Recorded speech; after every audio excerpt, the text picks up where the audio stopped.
Hi, everyone. Welcome to Entrepreneurship by Design with Dr. C. I'm so glad you're here with us today because we have a phenomenal guest with us, Diana Pagano. Diana is an inspirational speaker, founder of Make Things Happen and DP International LLC. She inspires people to live on their terms by transforming limiting beliefs into empowering mindsets.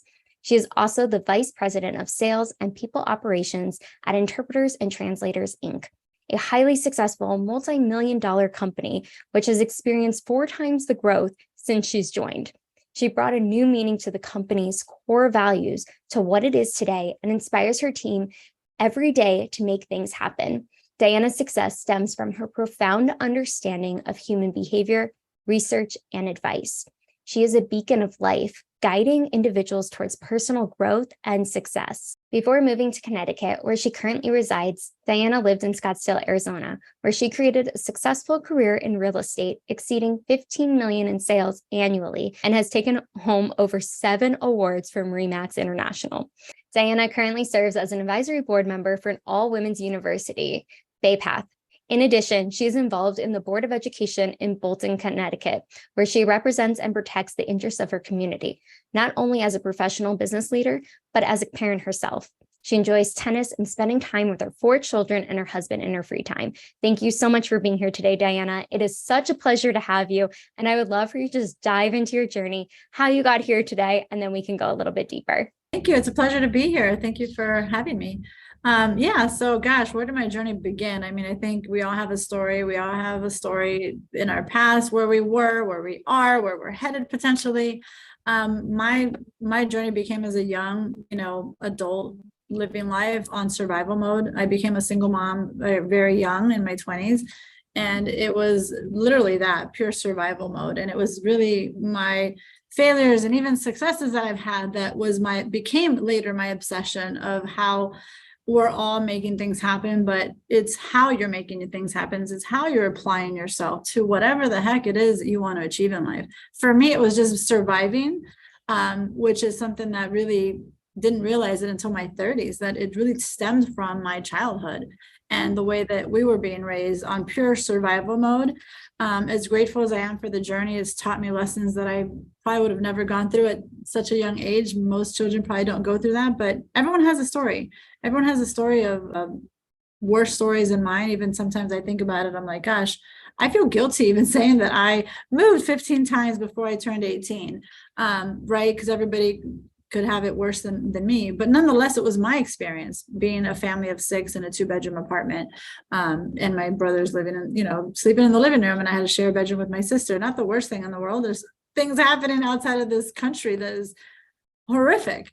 Yeah. But nonetheless, that was my journey. And I share that because it became my obsession later in life, is that I was doing the same vicious cycle of just surviving and going after the next deal in real estate, for example, and just cutting myself to the bone and not realizing that, we do have intention that we could bring to the table. We do have the power of our brain, of our minds, and the things that I believe God has given us, the greatest gift that no book or no training could ever give you more than the power of your mind.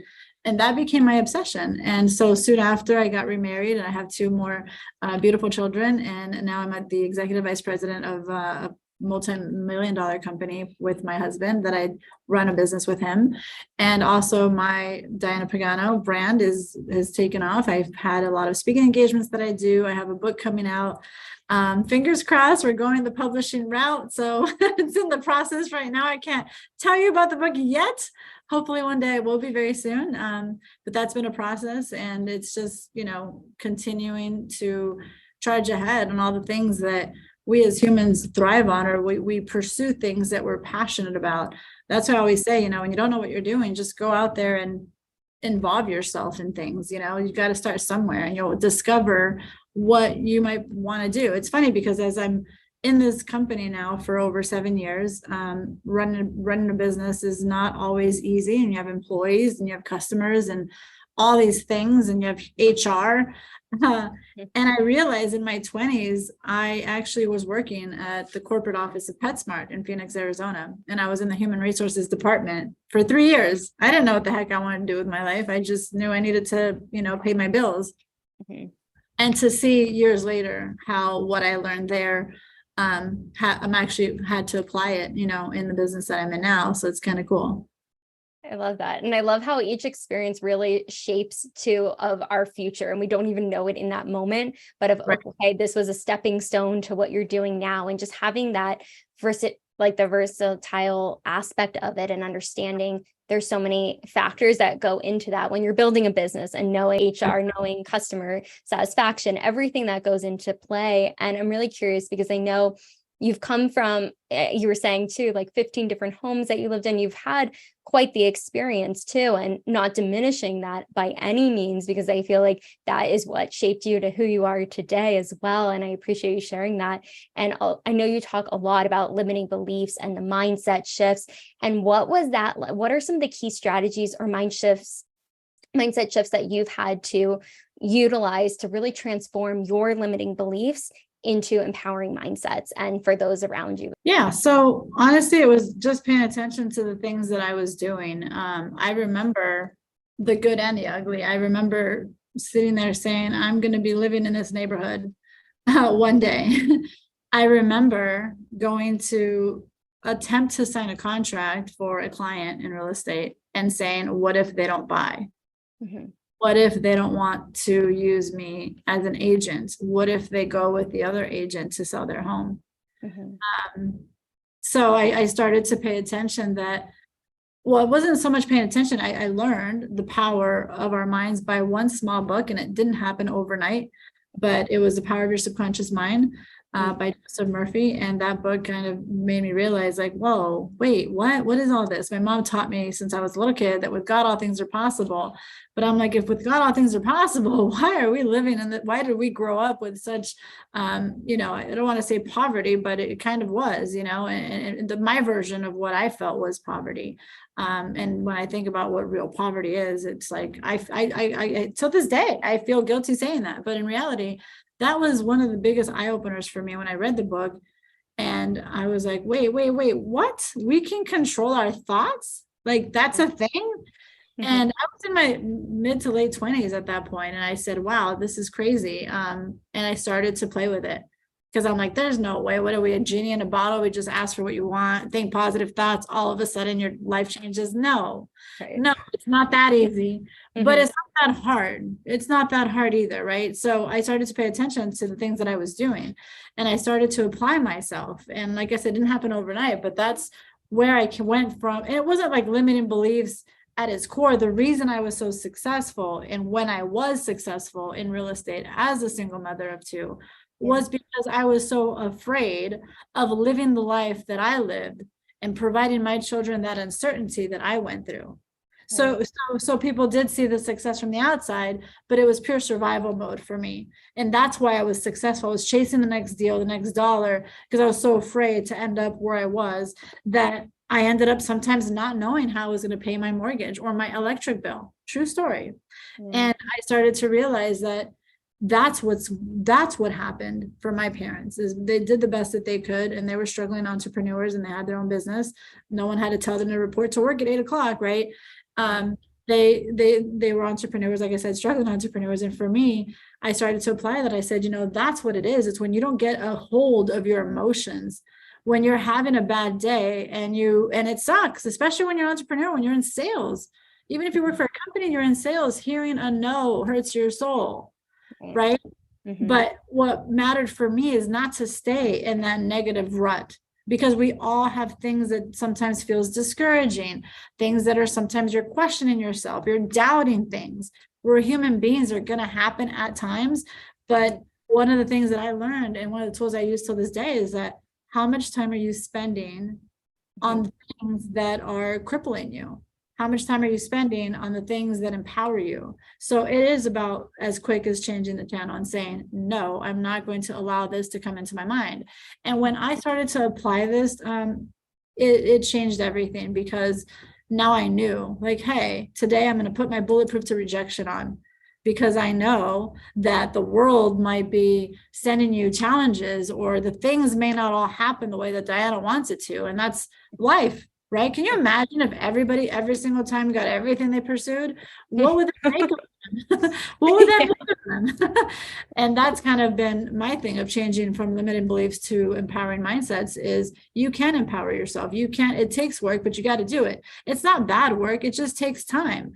It takes 5 seconds. I wake up in the morning and say, today is going to be an amazing day. If yesterday was stressful for me, I say today, I'm going to breathe better than I did yesterday. And as corny as it sounds, I mean, I can't stress this enough. It changes everything because it became an obsession for me that it's no longer a coincidence. It's no longer that today I said I was going to do X, Y, Z. I was going to hear from some so-and-so. And all of a sudden the universe just shifts. Whoever you believe in, like I'm Catholic, that's my thing. Doesn't matter if you believe in the stars, you believe in Buddha, whoever is your person or your stars, like we live in a quantum field. That's science. So if I'm constantly focused on how am I going to pay my bills, you know, I'm going to get evicted like my parents did. I can't pay for this. I can't do this. That's the energy you're sending. There's frequencies that are happening. And guess who gets to put those frequencies out there? You do. Right. And things will happen around you, but it's how do you make that shift and say, okay, so I got my butt kicked today, and start asking more empowering questions, even for your own freaking mind. Like your mind is so powerful that the words you say to yourself, you're influencing your brain, your subconscious. You're influencing them just by the questions that you're asking. So if I said, oh my gosh, I'm never going to get out of this rut, I'm never going to pay my bills, I'm never going to be able to do this, I'm never going to be able to do that, then you're not even opening the window to freaking any possibility. But if I'm like, how can I change this around? How can I make my goal this week? How can I pay my mortgage in time? I'm telling you, I get chills to this day because I can tell you I have like 50,000 stories of the things that I did to sabotage my chances and things that I did that just increased my chances. It doesn't mean that challenges aren't going to happen or that crap won't happen to you. It matters how you show up to that challenge, how you're going to choose, right? So either stay there or go to a room of possibilities and focus on that. Tap into that and get better results, period. End of story. I love it. You're like just speaking my language too, because I definitely know it's going to resonate with so many individuals too listening. But I think it really has to do with the questions we ask ourselves outside of just what we say to ourselves. But asking those empowering questions can shift it. We can think in a different way. We look at it in a different lens. Instead of being stuck at the door, we can open the window and see there's a little opportunity, but you have to look outside and see that there's opportunity outside of that. And I love that it is about the questions that we do ask ourselves, because it just really opens up the mind, because I think we can continue to say things, but it's how do we shift that? And you explained it so beautifully too, of what you've been able to do. And I'm really curious too, with your experience with real estate, because I know you've had a lot of experience there. How has that, being in the real estate industry, contributed to success in other areas of your life and business? Wow, that's awesome. Great question. Honestly, grit. Yeah. Being commissioned only. Yeah. And I remember I was working at PetSmart in the human resources department as a benefits specialist. I remember saying, I got to get my real estate license. I had a situation where I had to be able to provide for my children. And I just felt that with real estate, there was no ceiling on what I could make. And I was excited to go off into that journey that I knew nothing about. But the things that really the lessons taught in real estate is really grit and the sacrifices that I've had to make. I was just actually approving my blog post that we wrote this morning, and it just talks about the story when I had to take my 2 older kids in their 20s now to real estate office in Scottsdale, Arizona. And I had to put them in a conference room, and I would bring in dinner, and we would have dinner for, even if it was 15 minutes of 20 minutes of mommy having dinner with my children, and then putting a movie on in my conference room at my Remax office that I was at back then, and going back to my office to write a contract or meet a customer sometimes, believe it or not, even at dinner time. And it taught me just the hard lessons that I've already kind of had growing up and watching my parents struggle. And then I became kind of a little bit of that vicious cycle. But one of the biggest things that it's taught me is that you are truly responsible for the success or the failures that you're getting. As hard as that is to swallow for a lot of people, including myself, like, oh, well, that person dealt me wrong. This happened to me. That no, it's you. Mhm. And I learned, like, first off, I didn't have any leads coming to me. I never worked for somebody that just fed me a bunch of leads. Leads don't get you paid. Leads don't make success happen. You make it happen, because you can give a lead, you can give 2,500 leads to salesperson A and salesperson B, and salesperson A has insecurities, doesn't have their mindset right, doesn't have the grit of knowing that, hey, you plant your freaking seeds, you're going to see it grow. And sometimes you're knocking on 50 doors and those 50 doors say no. And then all of a sudden, a door across the way that you didn't even knock on opens up for you. That's how it is. And that is what real estate taught me, is that, man, I was really going supposedly hard on the things that I wanted to focus on. I wasn't getting the results. And I'm like, wait, what are you focusing on? And it was more about everything kind of coming full circle. The questions you ask yourself, put your belief to rejection, know that today is going to be the day that you decide to come to have, right? And knowing that if I get a no, I'm going to keep going. I'm going to keep going, because the more successful people in the world, I'm sure you've heard this before, they hear no all the time. Yeah. And it's transferred even when I left real estate and running the business, growing sales more than 4 times our size since I joined. It took a village to make that happen. Was all about that. Like, hey, we are right for some people and we're not going to be right for others. And I did that in real estate. I was like Pac-Man, Dr. Caroline. I was truly like Pac-Man, going after anything that had a heartbeat. I was trying to sell a house to. And I realized that that wasn't living with intention. That was being very reactive, based on survival mode. When I brought intention to the game, when I said, I'm going to raise my standards, I'm going to only work with buyers or sellers on this, whatever criteria that I gave it based on my time, everything changed. People that were in the business longer than me were like, how are you doing that? Because you're bringing attention to the game. And I brought that to your point, to your question, that transcended into our business, even at ITI, because now I'm like, we were more or less looking at who is our ideal customers. Yeah. Right. I think that one of the biggest things in sales and entrepreneurship and anything is knowing who your customer is and staying true to who you are and the things that you value, your core values in your company, and making sure that you are choosing your customers as much as they're choosing you. Absolutely. I'm just soaking it all in because there's so many points that I wanted to touch on. But the first one I really want to focus in on is being okay with no, because I go door to door for solar, and I have a recruiting business for solar as well. And it's so interesting because I'll hear so many people say, well, it's commission based. I can't do that. Or are there leads provided? Like, those are the questions I hear all the time.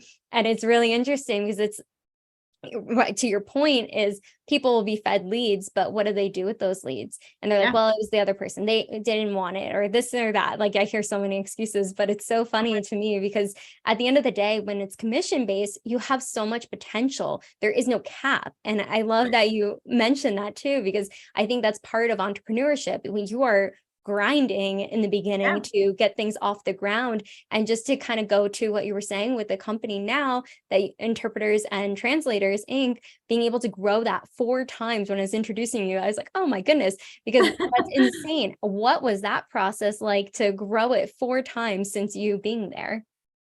Crazy. Honestly, it's funny because it's a family business, and I was in real estate. I was doing my trainings because I was also kind of looking to get out of real estate myself and just do more training for real estate and say, here's how I did it and here's how you can do it. So I kind of had that take off.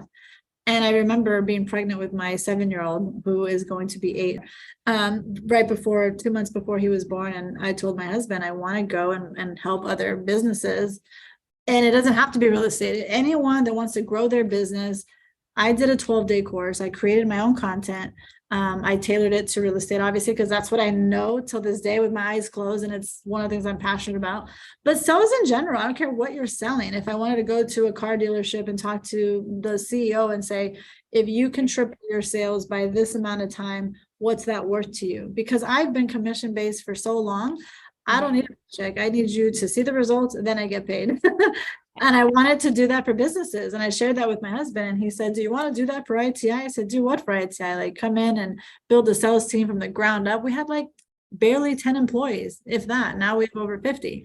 And I said, wow, well, that's a challenge that I might be interested in. And it took months for us to really and seek outside counsel. Like, is this going to work? Like, how are husband and wife going to work together? I've been an entrepreneur like for so long. I don't have a boss and my husband, like I'm the boss.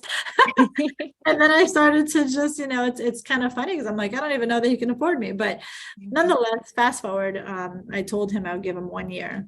I said, I'll give you 1 year. And then 1 year turned into two turned into three. I hit the ground running.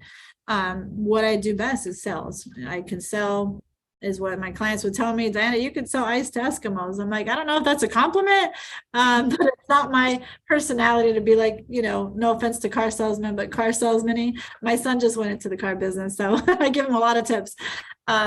Anyway, so yeah, I mean, I think the journey was crazy, and every emotion you can possibly think of, because I had just had a baby.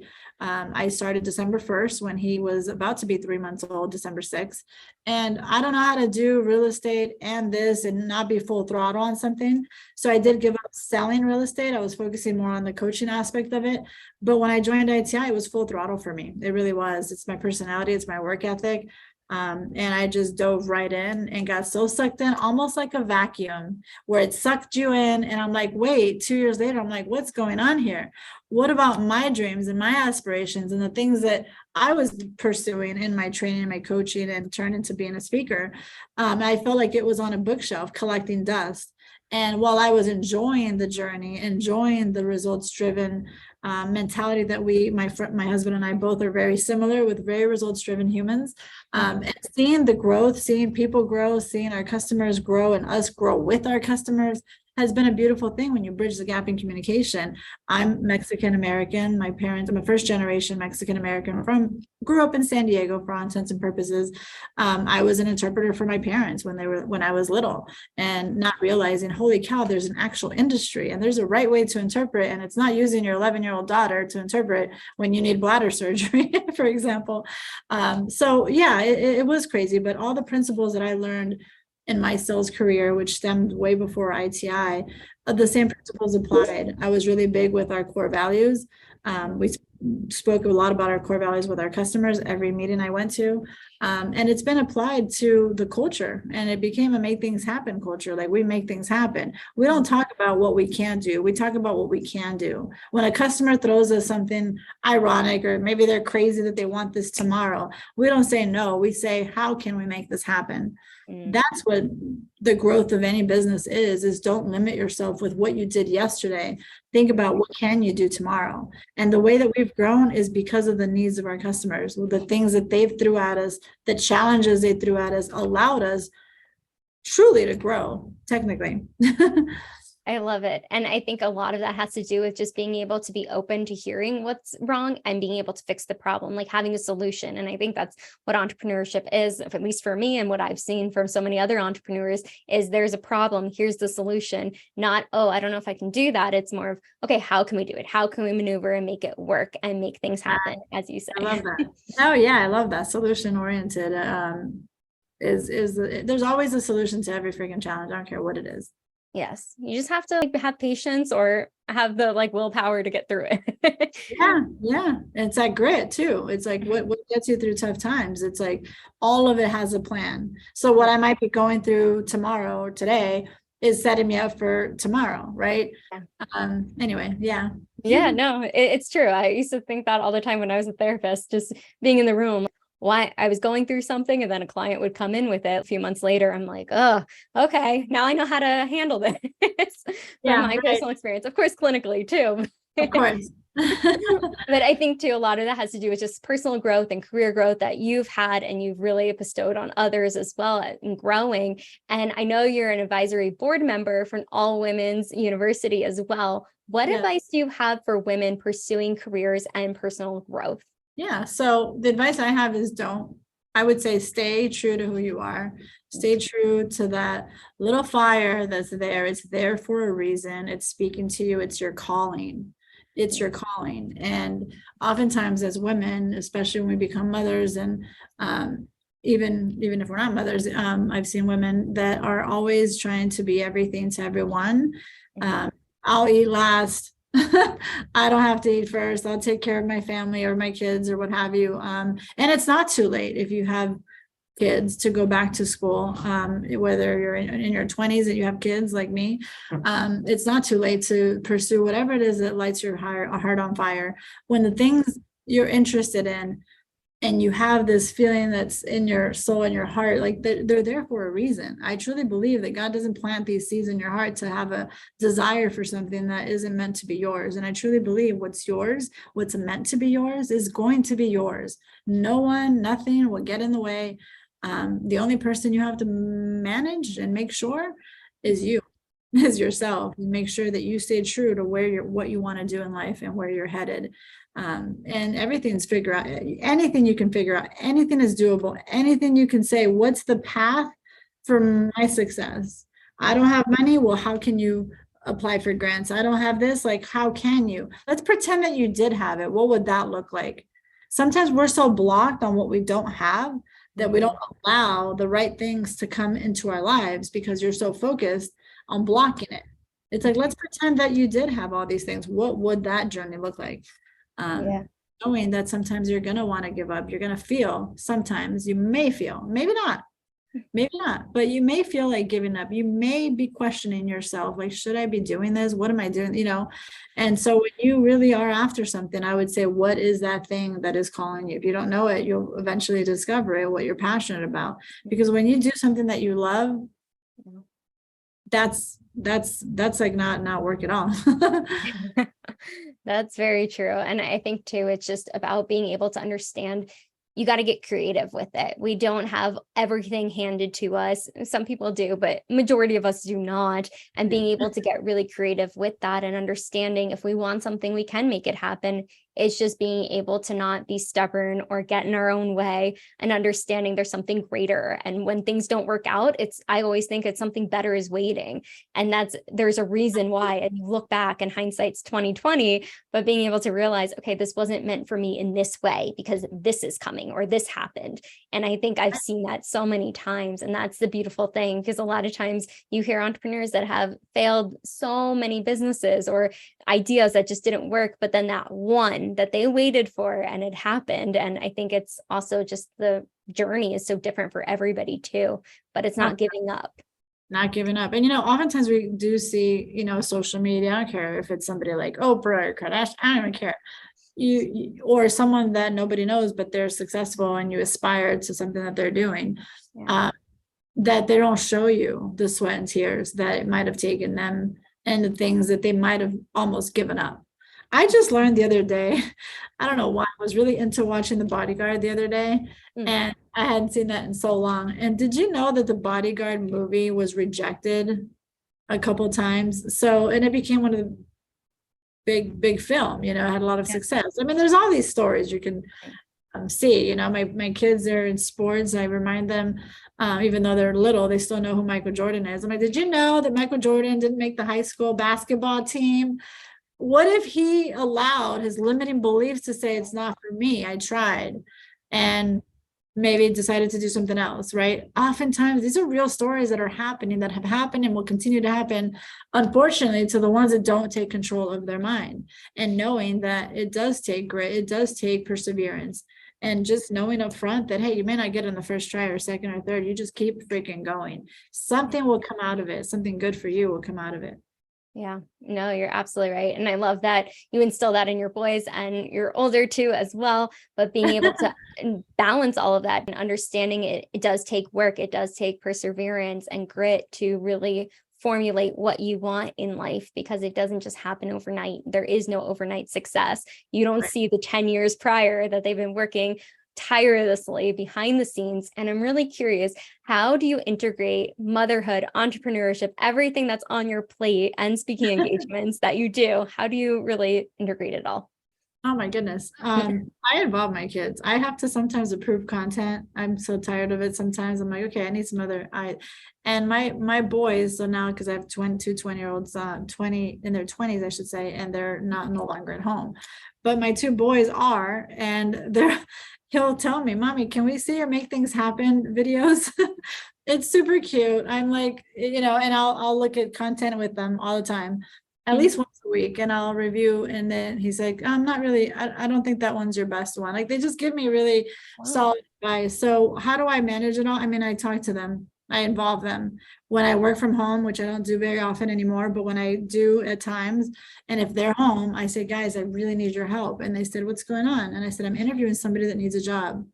And they're like, really? They need a job? And they start, yeah, there's a lot of people unemployed right now. So this is an opportunity.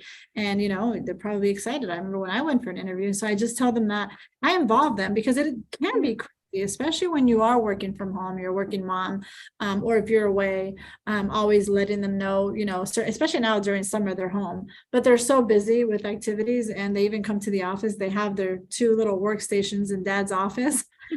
It's funny because I have a blog post coming out on that this month.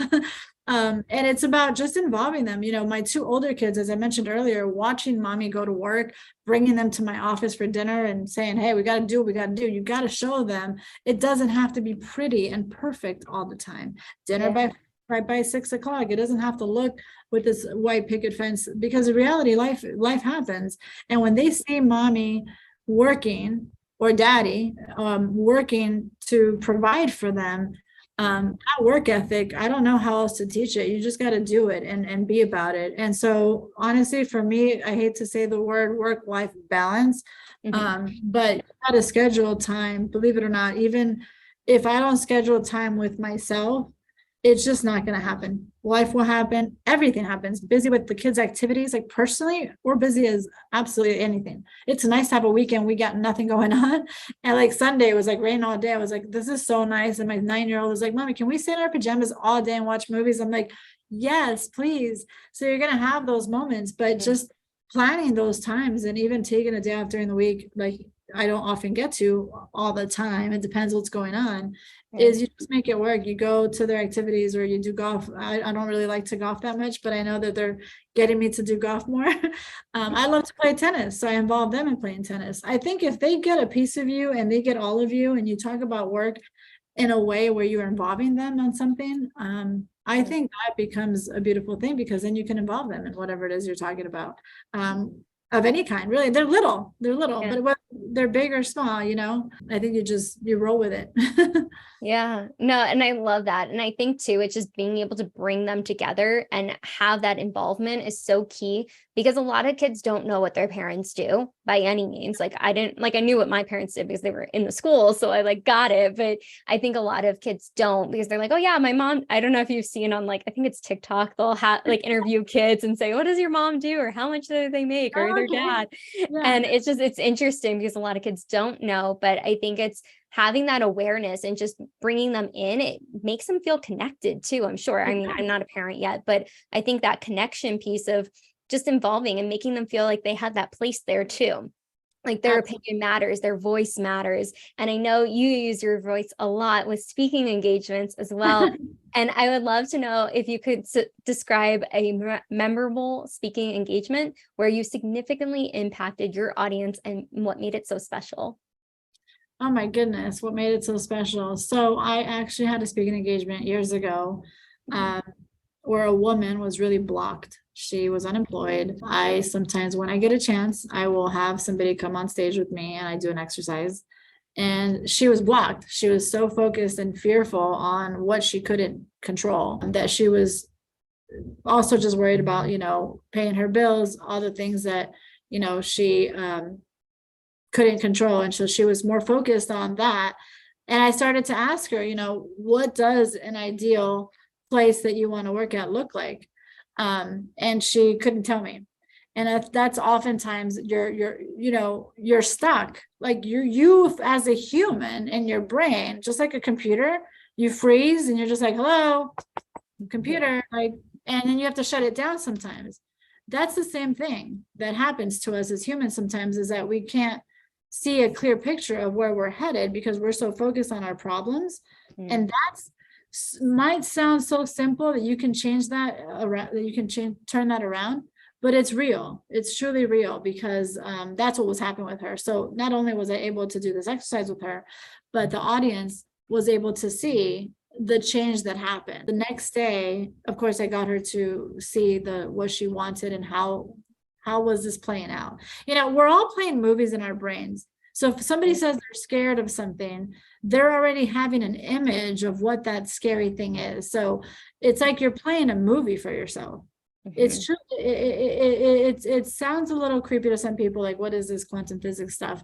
But you really are playing a movie. So if you could actually be the producer of your own show, and don't worry about 500 years, don't worry about the future in 10 years, you can and you should, but just focus on right now. What would bring you peace tomorrow? What would bring you peace? And she wanted a job. She wanted to get a job. And so anyways, I did this whole exercise with her to get her to really fine tune it, unlayer the onion, and really get in that image, get in that movie, feel the feelings with all 5 senses: visual, audio, kinesthetic, the feeling, all the senses. And that's where my NLP training comes in. And I was really overwhelmed with, I just felt really privileged that I had that opportunity with her. Didn't know what outcome was going to happen, but the fact that it did, the next day, one of the directors that works with her said, this was not of this organization, not at her job because she was unemployed.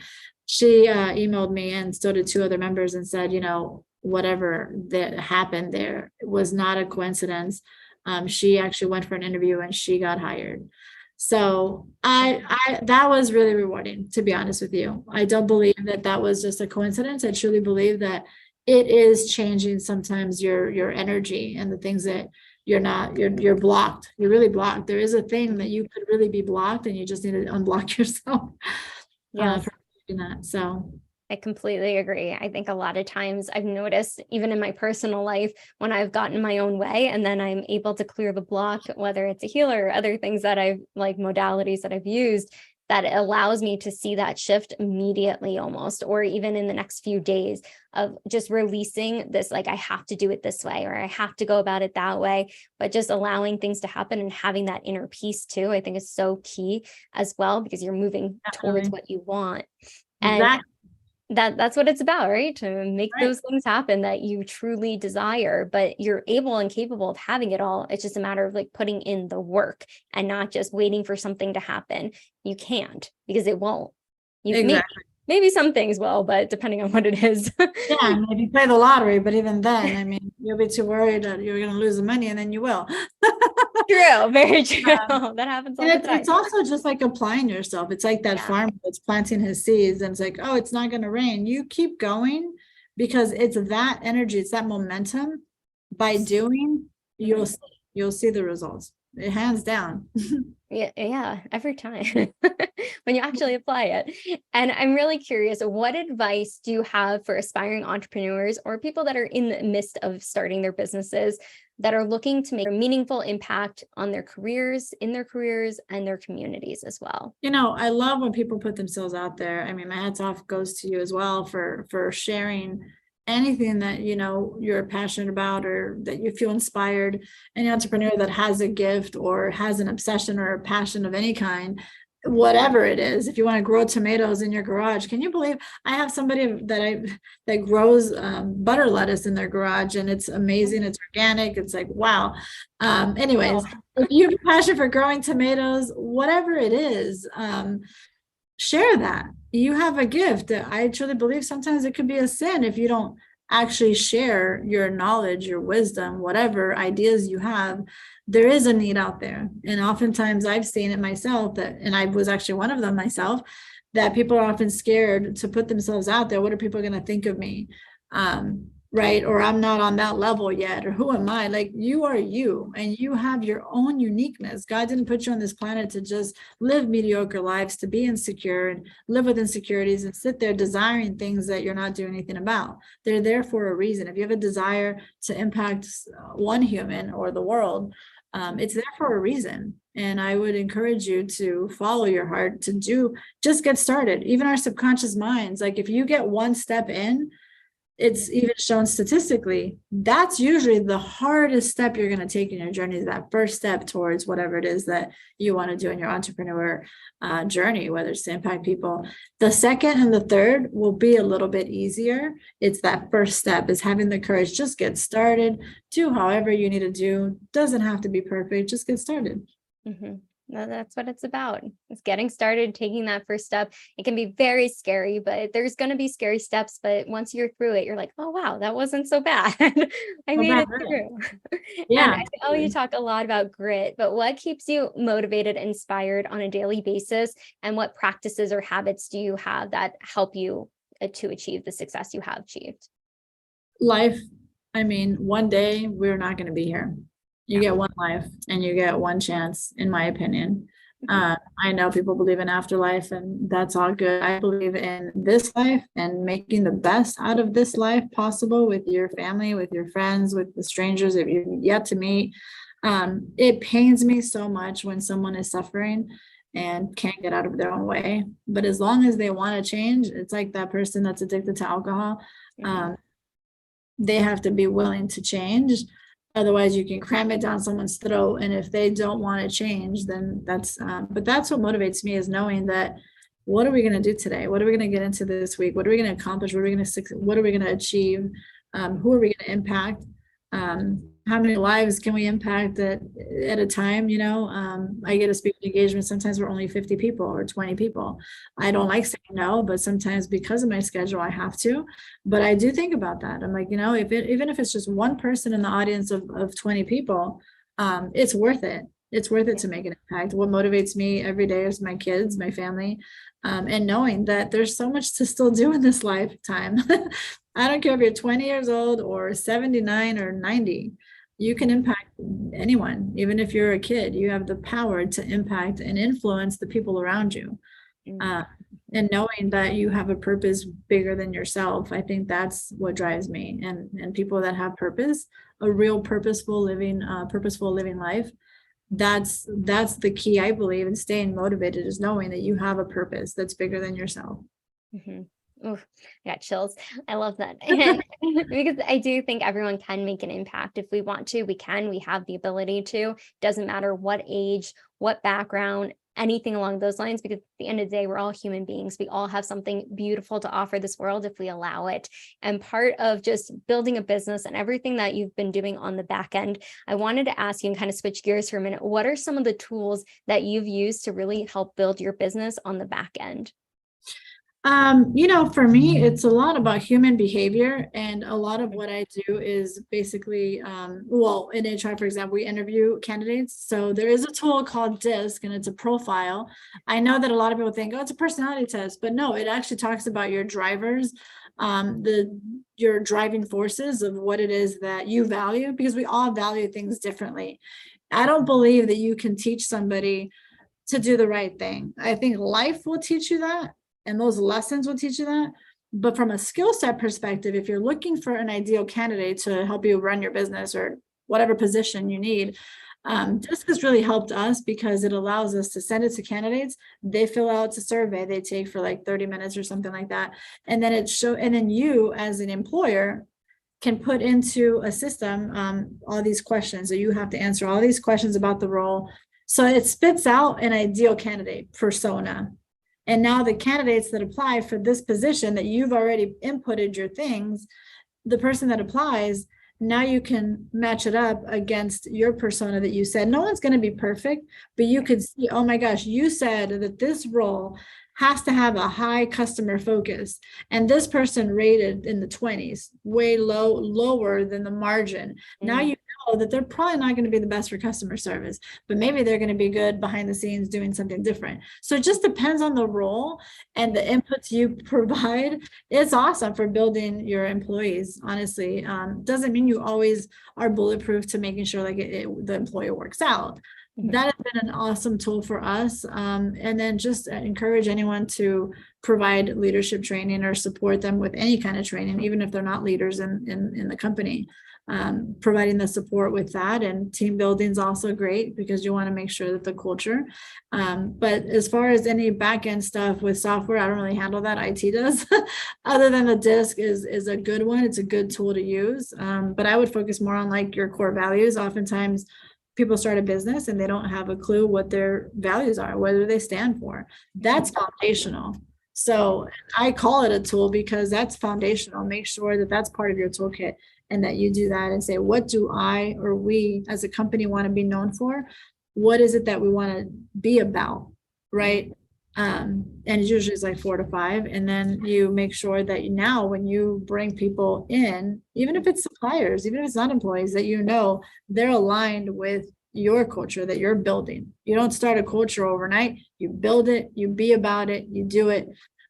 You say no to the employees that do not align with your core values. And I'm telling you, that's the success more than any gadget somebody can tell you. Yeah.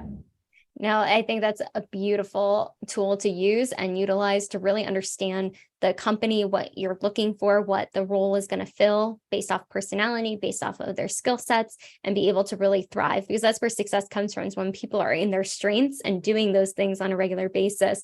And I know you mentioned core values earlier and when I was introducing you too, but what are the core values? I would love to know go a little bit deeper in that. The biggest things that's our mission in life is to inspire, empower, and create. So for me, it's inspiring the audience with whatever they need to be inspired for, because motivation, Dr. Caroline, doesn't last, right? It's almost like a shower. You can take a shower, but that doesn't mean that Saturday hits, you shouldn't take a shower now.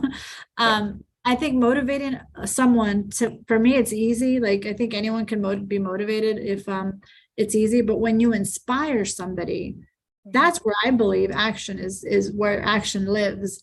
Because I could be like, I'm so motivated, and then Tuesday hits. I went to this conference on Sunday. I was so motivated, and then Wednesday hits, and you're just like, okay, now what?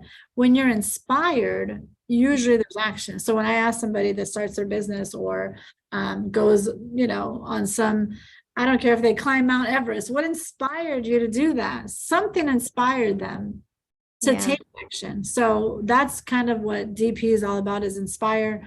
And then it's for you to create the life that you want by being inspired, and obviously empower you, more or less empower you with the tools and all that. For ITI, it's team, integrity, client-centric, which is also both clients and internal customers, which are our employees, and expertise. It's like, what are we striving for? It doesn't mean that you're going to be perfect 24/7, 365, but it does mean that this is like your rules of engagement. This is what we're about.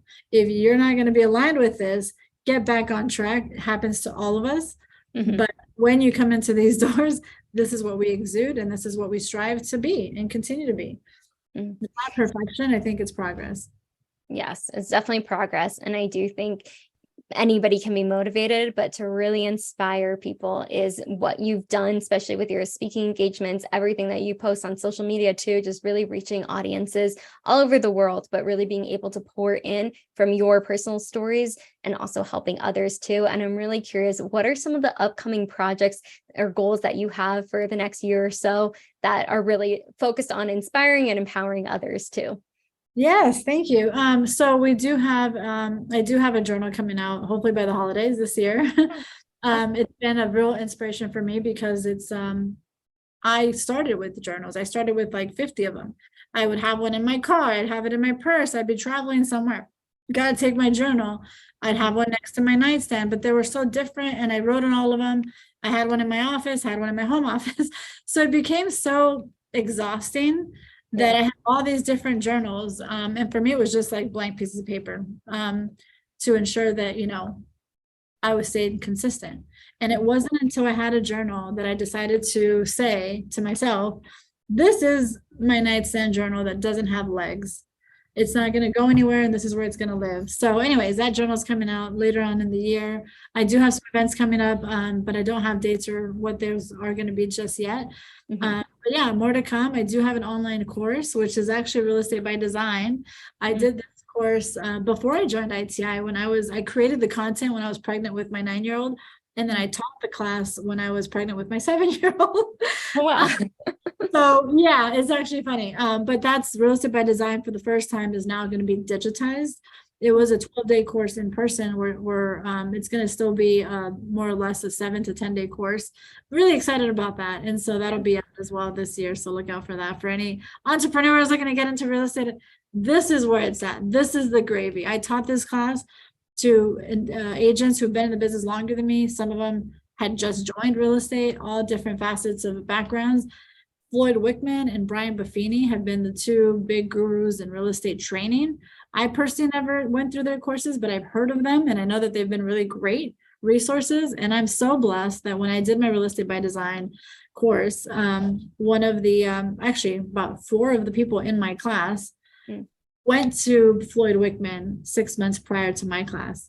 And I have testimonials and everything and it just, I was so honored and I was so grateful that I was able to capture this, because that's the biggest testament right there. I mean, it doesn't get bigger than Brian Buffini and Floyd Wickman. I mean, I'm sure there's other stuff now I don't really follow, but back then, even now, they're still real estate trainers. I don't even think they sell real estate. So one of them, I don't even think ever did. I'm not knocking them. Good for them for doing this real estate courses. But my course is different according to the feedback I've gotten from people that have taken both courses, actually. And that's just feedback that I got, saying that this was more focused on the psychology behind the sale, the mindset, everything else that you need. It's not just positive thinking, it's applied to everyday life in real estate and all the hurdles that brings and all the experience that I have. And I share it all in my course.